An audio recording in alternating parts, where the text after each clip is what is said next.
And welcome back to Grand Tacticians, the Civil War.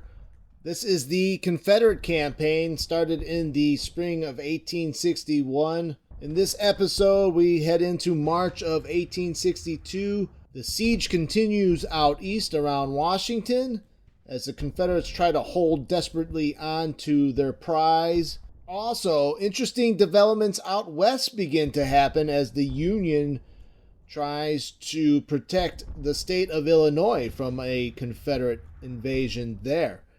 That and much more in the next episode of Grand Tactician, the Civil War. So with Albert Sidney Johnston's new Illinois plan, the plan to divide the Union by taking Illinois and knocking her out of the war by marching to Chicago, this bold and audacious plan, he is in the midst of recruiting some more men in the remainder of February here before he starts launching in better weather. Although the weather here in Illinois is not too bad, the eastern parts of Maryland are getting hit hard with some cold weather. Actually, it is about 15 degrees here in Pinckneyville. So even though there's not a lot of snow, it is colder than it is in Maryland. But we want to see what we can recruit and add to the army. And also, A.S. Johnston may take this time to reorganize his cavalry into a full cavalry corps, like we have done with the Army of Northern Virginia and Preston's cavalry corps. A couple of command changes I want to put in place. Philip St. George Coke will be promoted to Porterfield's corps in the Shenandoah. We're going to replace Coke with Longstreet and give Longstreet the division command under Price. And we happen to have Kershaw back from infirmary, so he'll take over Longstreet's old brigade, and Longstreet will get the promotion. And considering we are looking to increase the number of soldiers in the Army of West a little bit more, let's see if we can't get one more brigade, a West Virginia brigade. Isaac Trimble is available. He's an artillery officer. That brings Price's corps up to about almost as large as Hood's. Although Hood has a lot of disabled men, that's right. He suffered a lot of casualties in that battle at Pinckneyville. So we made those changes. Now we'll make the change to Porterfield's corps. And Coke goes to command the corps under McCulloch in the Shenandoah. Because we're going to make Joseph Wheeler our commander of the Western Cavalry Corps. I guess we could just make we'll make Porterfield the commander of the Department of Interior. Yeah, we'll assign a lieutenant as a corps commander. Now that's a big promotion for William Mahone. All right, there you go, Porterfield. I mean, he's only commanding 1,600 men. All right, so back to the Army of the West. So add a new group. And there, Wheeler's already assigned. I think we'll maybe recruit one more. Well, we'll want a horse artillery battalion too. Now, Isaac Trimble, he's a artillerist, so it might be a good assignment for him. So we'll treat it like a large cavalry division, even though it's a corps size or corps command. So we cannot recruit any more infantry at the moment. Maybe we can add one more section of artillery to Cooper's artillery reserve under Hood's command. Stephen D. Ramsey will be assigned. So that's 46 guns there. 89, bringing Hood's corps artillery up to 89 guns. Is there anything other than the 6-pounders? I will assign the Napoleon guns. Alright, so Price is going to head over to Shawneetown Ferry and base there. He will build a depot. Hood will be busy building a depot along the route from Cairo to Pinckneyville. One other idea I'm toying with here is maybe Zollenkoffer can send Blanchard, or yeah, maybe Blanchard. Maybe he can send Blanchard north to Mexico, Missouri, and maybe draw off some Federals his way. I don't know if Greg could hold St. Louis all on his own. We're going to order the New Orleans squadron that is stationed out of Cairo to patrol. I think maybe we should patrol over by Shawnee Ferry. We'll also order Kell's squadron to patrol as well. And just as a reminder, patrolling is when a route is ordered. Whether a single destination or chain of waypoints, the fleet will patrol the route continuously, engaging any enemy fleets and reinforcing friendly ones. Patrolling fleets will move slower but have their command range increase, allowing interception from longer distance. Alright, it is midnight on the 22nd. Why don't we move forward in time here, as orders have been sent. We'll actually need to... Wheeler's Corps is forming and trying to improve their readiness. Alright, so both Johnston's at destination, Buckner's at destination. Price is low on supply. And Buckner's going to have to build a depot.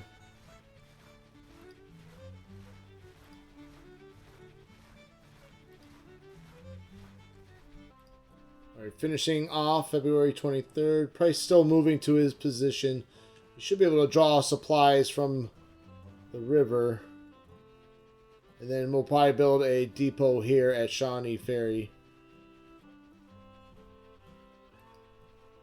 Back east, looks like the Army of Northeastern Virginia is making a move. So advancing to February 25th now. Where are they? Are they trying to also siege DC now? So we have Major General McDowell and his 17,000 men approaching Washington from the east, while the Army of the North is approaching from the north. So they are sending in all their armies now to siege down DC. Is it time to bring up Magruder? He's got 7,000 men. I mean, we could try to auto-resolve the assault.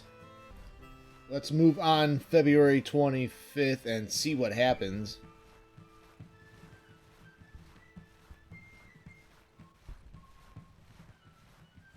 Looks like the Army of Northeastern Virginia is repositioning themselves. They might actually be falling back towards Baltimore. Does that mean Preston is in jeopardy? Let's sneak back to the west and see how things are developing there. All right, price at destination. Let's build a depot here at Shawnee Ferry. Shawnee Town. They are starting to draw in some supplies, though, from the ferry itself. So we have moved on to February 28th, as the Western armies have decided to build some depots and fix their supply situation. Confederacy passes Tariff Act. European traders are shocked. There's no chance of European intervention now. The Confederate government has passed an act allowing large increases in the rates of tariffs imposed on foreign imports to the Confederacy. This act will increase the funds collected from mainly the European trading partners bringing their products to southern markets. While government funding is improved, at least in the short term, the European nations have been left stupefied by the attack on their trade, and reports indicate that sympathy for the Confederate cause is decreasing in Europe. Confederate businesses, on the other hand, welcomed the tariffs with open arms as it helped domestic products to compete with foreign goods. The plantation owners are in a state of shock as low tariffs were previously used to keep the demand for southern cotton high in Europe. So mixed bag there, risky business. We'll see how that works. I wonder if it affects, or how it will affect trading as far as receiving war materials from Europe. Small disclaimer here, I would not recommend advice from this campaign as far as meta goes. So tariff act might not be the best situation. We have a policy to enact as well, which I think we will going to do Military Act 3. That is actually Militia Act 3, not Military Act 3. The Steam discussion boards and the Grand Tactician Reddit are good places to find some good strategies for the campaign. Check that out. I may do follow-up videos too on playing the campaign with full max subsidy sliders, stuff like that I've read on Reddit to give those strategies a try. But for now, with this campaign, this is kind of just a main playthrough campaign. I hope you're enjoying it. If you are, please hit that like button, leave a comment down below, or subscribe to the channel, which will help me grow, and I will be encouraged to make more. So we are in March now of 1862, and DC is under siege again. Though provisions are getting low for Preston, his supply ratio is good. Although morale is down to 47%. It's much, much lower than before. We can go back on a raiding mission. I wonder if we can draw... let's do a ride around the Army of the Potomac with Preston's Corps. Let's see if this will actually work.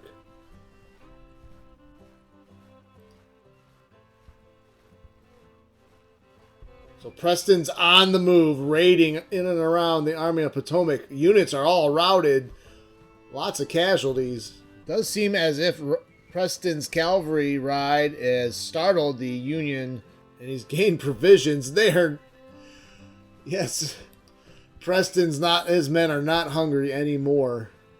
So Preston, since really he can do nothing to really help Beauregard and DC, he's just going to go into. He's going to threaten Gettysburg here.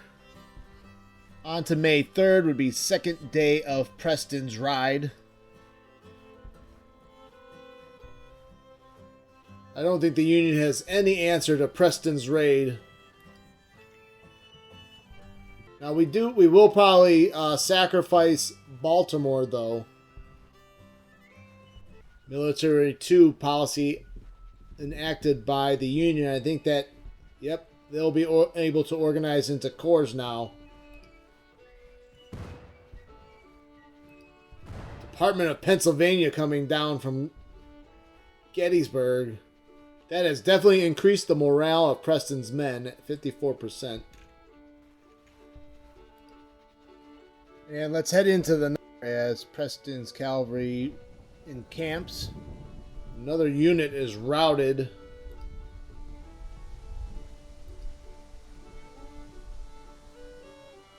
It doesn't seem to be drawing off any troops from all the corps that are converging on DC. Although it looks like the Army of Northern Virginia is suffering casualties. Currently sick. 4,800 are currently sick. And they are also low on ammo. We try to reinforce Magruder so that he may be able to help relieve the pressure off Washington, D.C. in case of an assault. And let us peek out in Kentucky for a moment here. One idea we could try. We could transfer a division from Armistead. Transfer them to McCulloch in the valley, and then use McCulloch to maybe strike into Maryland. They will arrive in 16 days. That's an awful long time. But that will bring McCulloch in the valley up to 24,000. And that size alone might be able to at least pick off or keep at least one Union corps occupied.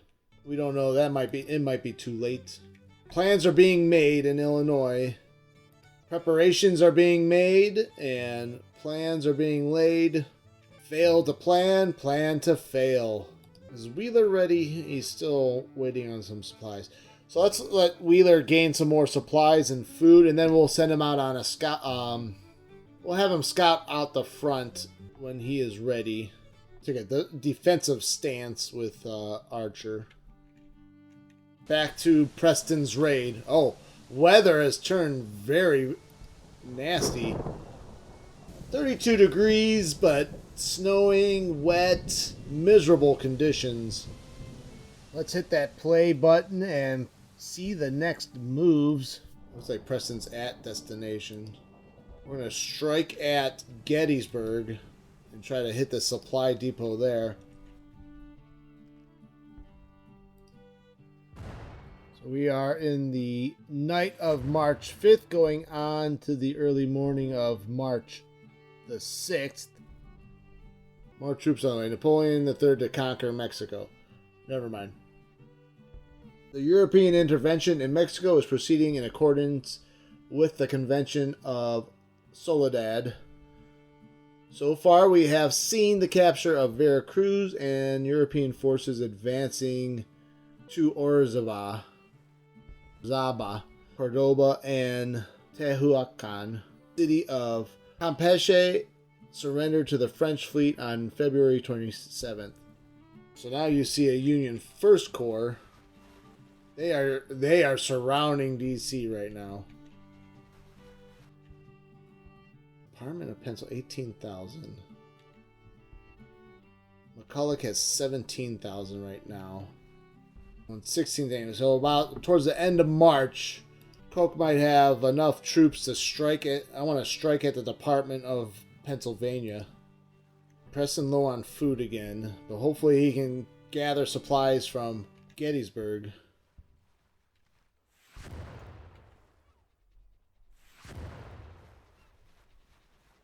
So another Union Corps enters the siege. Now, are those our units starting to rout? The scrolling tooltip would indicate so. Well, you can see Major General Hancock now has 36,000 men under arms. Ewell facing off McDowell, but he won that. Magruder's got to make sure we can get over this bridge in case we lose. We enter March this 7th as Preston has reached Gettysburg and is pillaging and raiding that town, damaging buildings. And Magruder will entrench along the Potomac. McDowell now has, Hancock now has 39,000 men. And morning of March 9th finds Preston still raiding and pillaging supplies from Gettysburg. Preston cutting a swath of destruction in northern Maryland and southern Pennsylvania. I'm going to capture that depot.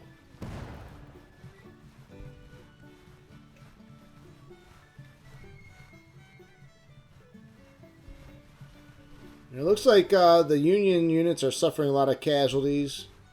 But according to the campaign scrolling tooltip, Preston's men are also routing and suffering casualties. So we are now March 11th, the morning of March 11th. Doesn't seem like Preston can secure that Union depot.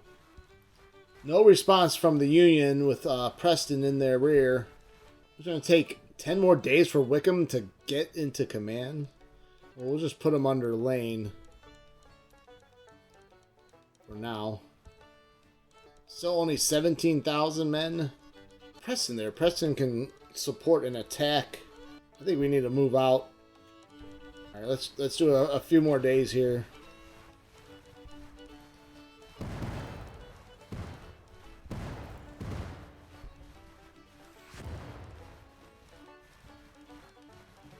It looks like they drew off some men from that siege. A unit is routed from the Army of the North.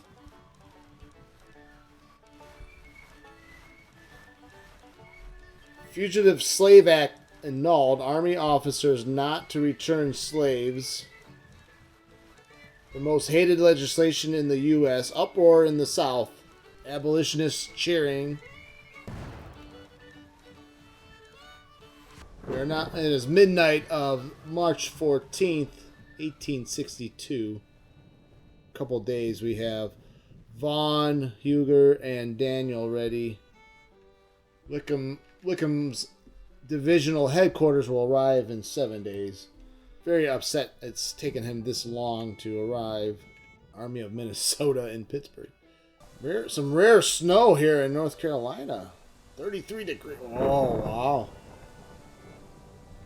Winter storm in March, North Carolina. Let's peek back west, see what's going on there. So lots of sickness, though. Ooh, Army of the Northwest has moved south of St. Louis. All right, let's move Hood's Corps up. Let's upgrade this Cairo Pinckneyville Railroad Depot. And then Wheeler march ahead with orders to scout. Price has got to build his depot and improve the condition. His men are not in good condition. Armistead is actually going to march to Hartford, which is still under Union control. So his job is to secure the town of Hartford, Kentucky. That way he'll be in position to maybe support in southern Illinois if need be. As you can see, Tillman's Kansas army has not even made it to Springfield.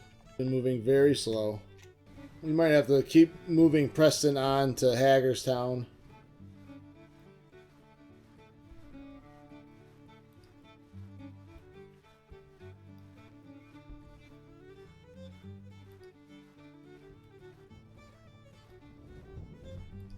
Raiding all the way around. Alright, early morning of March 14th. Let's watch the movements.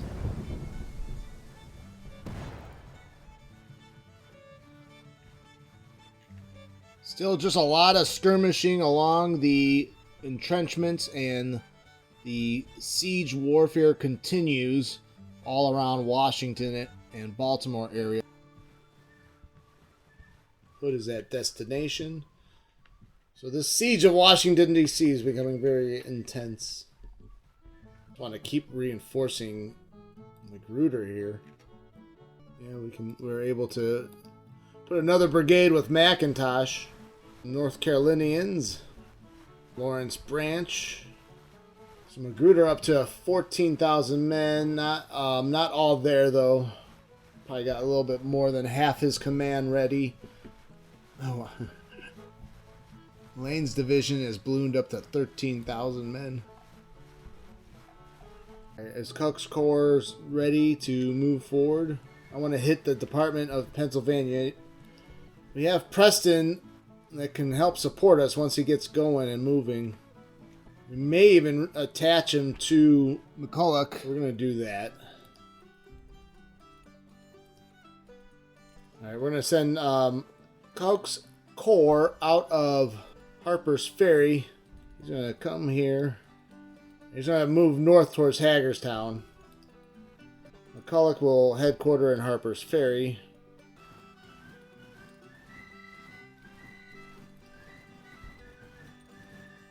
I don't know if Preston is having trouble getting orders. I think the delay time is showing about 4 hours, but he is out of distance of any command right now. That's why we're going to attach him to McCulloch's army.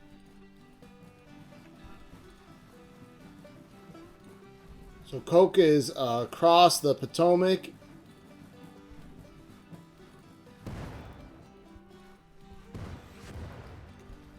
I really want Preston, though, to move. Well, he won't move north. All right, come south, then. He risks getting entangled with the Department of Pennsylvania, though.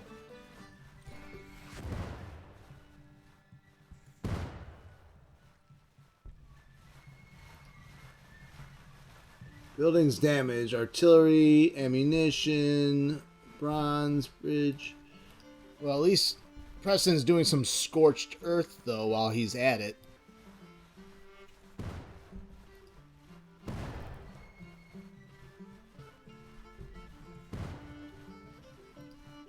And let's keep nudging McCulloch forward towards Hagerstown.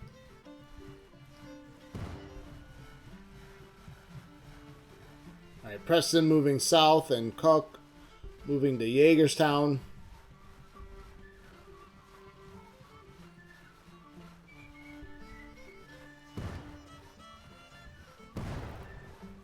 Department of Pennsylvania is actually moving out of that area. team withdrawing. The enemy Department of Pennsylvania seems to have withdrawn and is obviously trying to regroup. We're going to switch orders to scouting. So Preston's raid and McCulloch's movement paying off a little here. Ooh, the Army of Potomac has suffered 9,000 casualties now. He's down to 12,000. All right, we're going to order George Koch to strike at the Army of the Potomac.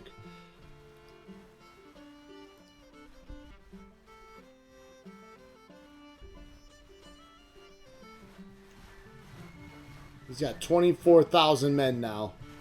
He's got his full command. You can see more Union units routing around Lee's corps. We've reduced our total debt outstanding to $70 million.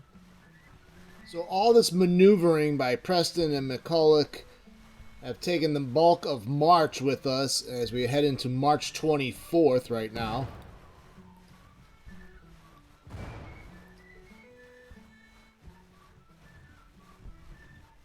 So another day passes.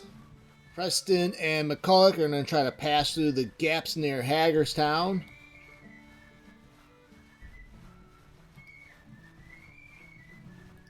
Preston going to try to resupply himself, but he should be available for the battle. Army of the Potomac. I want to strike at the Army of the Potomac. Lee is down to 21,000. Low on ammunition. Before we resolve the Eastern Front, we need to peek over what is going on in the West. With all my attention on the Eastern Theater right now, things have developed interesting over in the West. So the Union has seen to it that they're not going to wait for us to drive into Illinois. They have the superiority in manpower. They're going to use it to full effect. Army of the Northwest has sailed down the Missouri with 25,000 men to get in behind or threaten the flank of the Army of the West. Ignoring the Missouri Corps, there's also now reports of the Army of Mississippi of another 25,000. The 36th Army with 25,000. Fredericton has fallen into Union hands. So we're going to have to address this situation as it develops. Probably strike back and protect. We want to protect Cairo. We'll probably pull our river fleet down. Both river fleets down. Pull Hood and Buckner down, which should take care of the Army of the Northwest. There is a graphical glitch. So I think in the next playthrough, we're going to see a lot of action happening as March comes to an end and we open up into April of 1862. Things are about to get really fired up here soon. So if you want to stay up to date on the latest developments of this Confederate campaign in Grand Tactician the Civil War, please subscribe to the channel, hit that like button, or leave a comment, and the algo will serve you the rest of my campaign. I hope you enjoyed it, and I do appreciate your time. Thank you. Until the next one.